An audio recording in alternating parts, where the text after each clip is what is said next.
Bismillahirrahmanirrahim. Assalamualaikum warahmatullahi wabarakatuh. Perkenalkan, nama saya Nur Habib Sulaiman, mahasiswa Ekonomi Syariah. Di sini saya ingin menjelaskan atau menjabarkan ya tentang isi buku yang ada di pengantar akuntansi. Buku ini ditulis oleh Bapak Rudianto. Kali ini saya akan membahas tentang bab 2-nya, tentang struktur dasar akuntansi.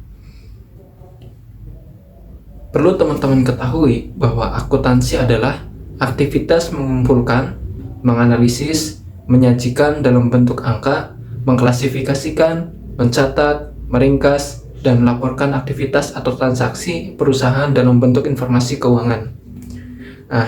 Untuk siklus akuntansi sendiri ada 5. Yang pertama adalah transaksi, yang kedua adalah dokumen dasar, yang ketiga adalah buku jurnal, yang keempat adalah buku besar, dan yang terakhir adalah laporan keuangan.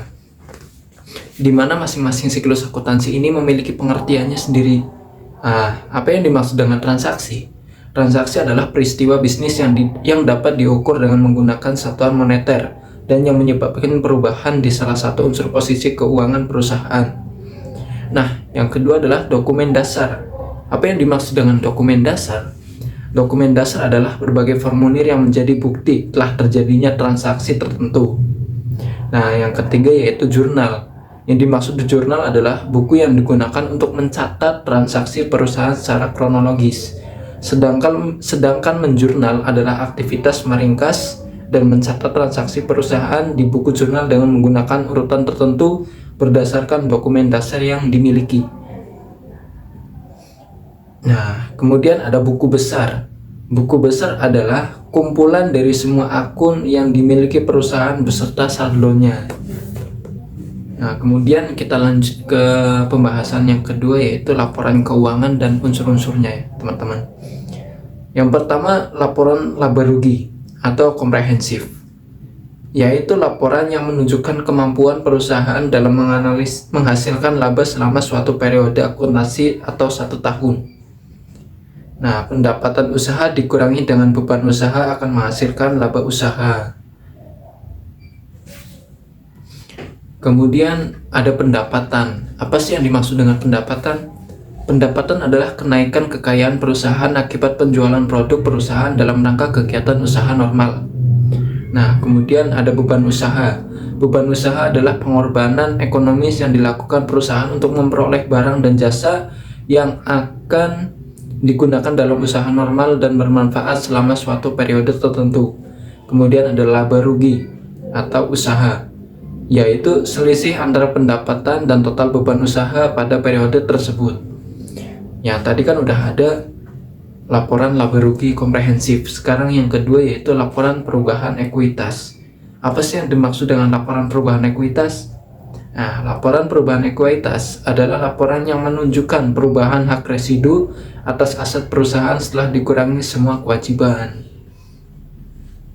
Kemudian yang ketiga ada laporan posisi keuangan. Laporan posisi keuangan adalah daftar yang menunjukkan posisi sumber daya yang dimiliki perusahaan serta informasi dari mana sumber daya tersebut itu diperoleh.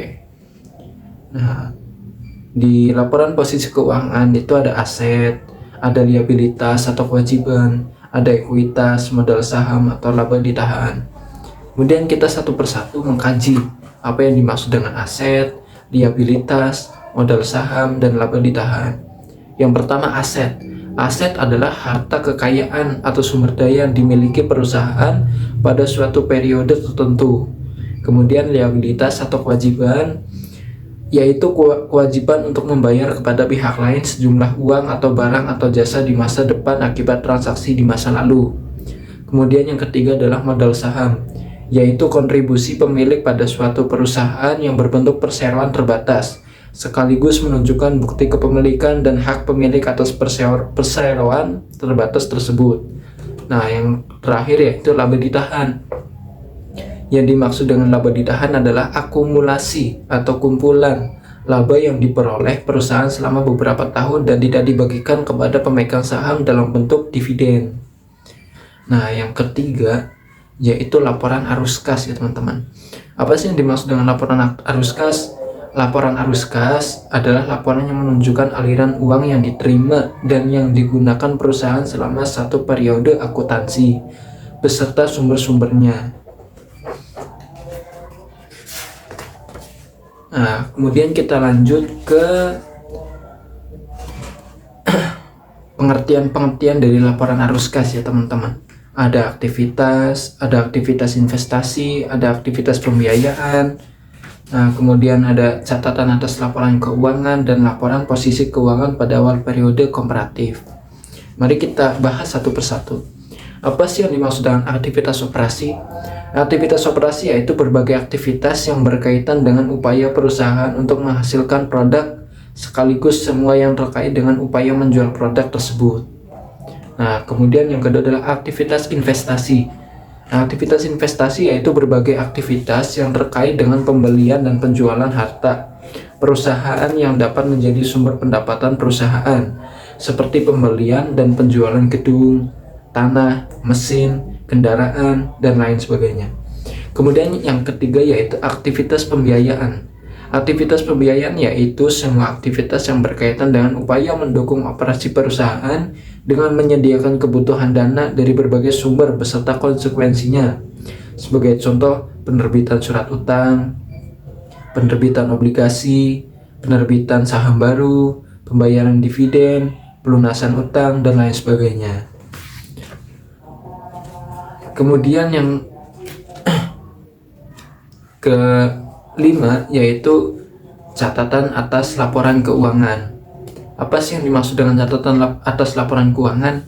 Yaitu informasi tambahan yang harus diberikan menyangkut berbagai hal yang terkait secara langsung dengan laporan keuangan yang disajikan entitas tertentu, seperti kebijakan akuntansi yang digunakan perusahaan dan berbagai informasi yang relevan dengan laporan keuangan tersebut. Nah, yang terakhir adalah laporan posisi keuangan pada awal periode komparatif. Nah, yang disajikan ketika entitas menerapkan kebijakan akuntansi secara retrospektif atau menyajikan kembali pos-pos laporan keuangan, atau ketika entitas mereklasifikasi pos-pos dalam laporan keuangan.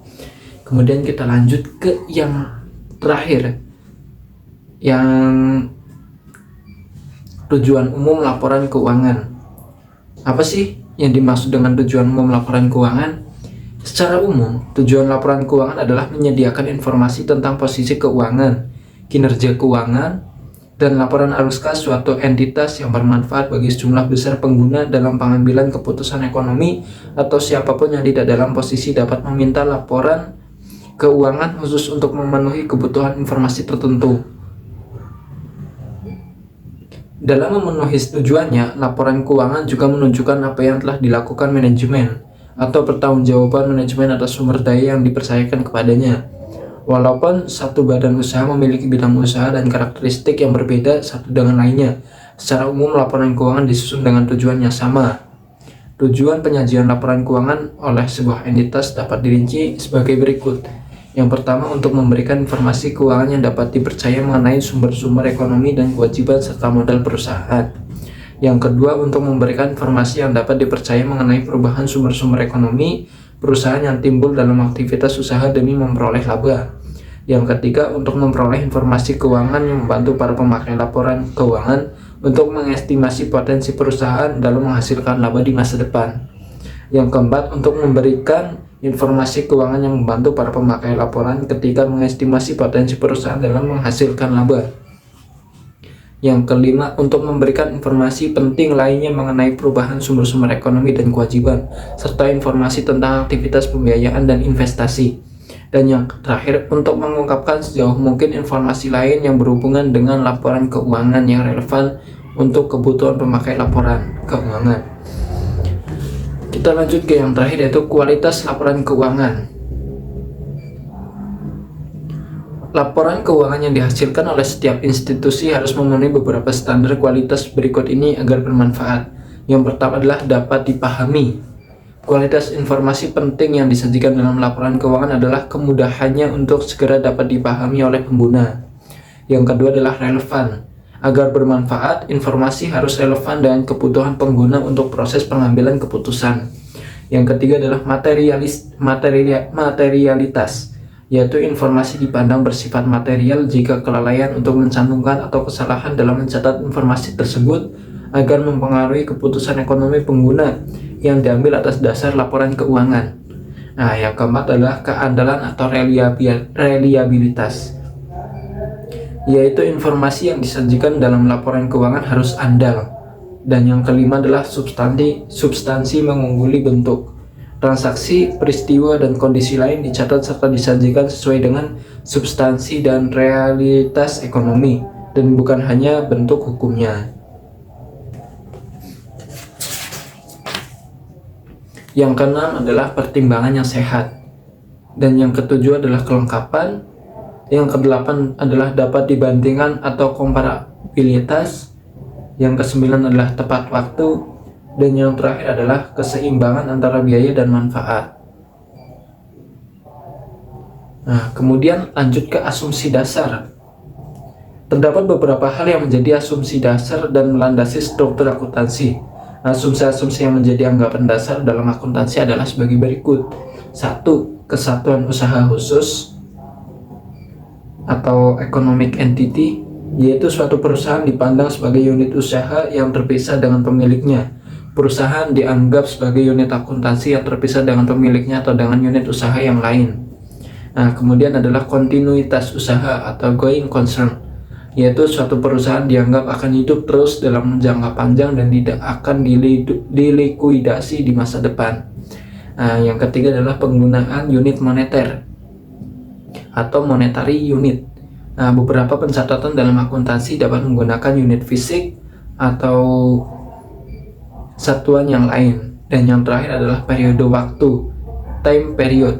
Walaupun perusahaan diasumsikan akan hidup terus dalam jangka panjang, tetapi dalam proses pelaporan informasi keuangan seluruh aktivitas perusahaan dalam jangka panjang dibagi menjadi periode-periode aktivitas selama jangka waktu tertentu. Nah, itulah beberapa poin pembahasan yang ada di bab 2 dalam buku Pengantar Akuntansi. Nah, mungkin itu saja yang dapat saya sampaikan, kurang lebihnya mohon maaf. Semoga menjadi pengetahuan dan menambah wawasan untuk kita semua. Akhirul kalam, assalamualaikum warahmatullahi wabarakatuh.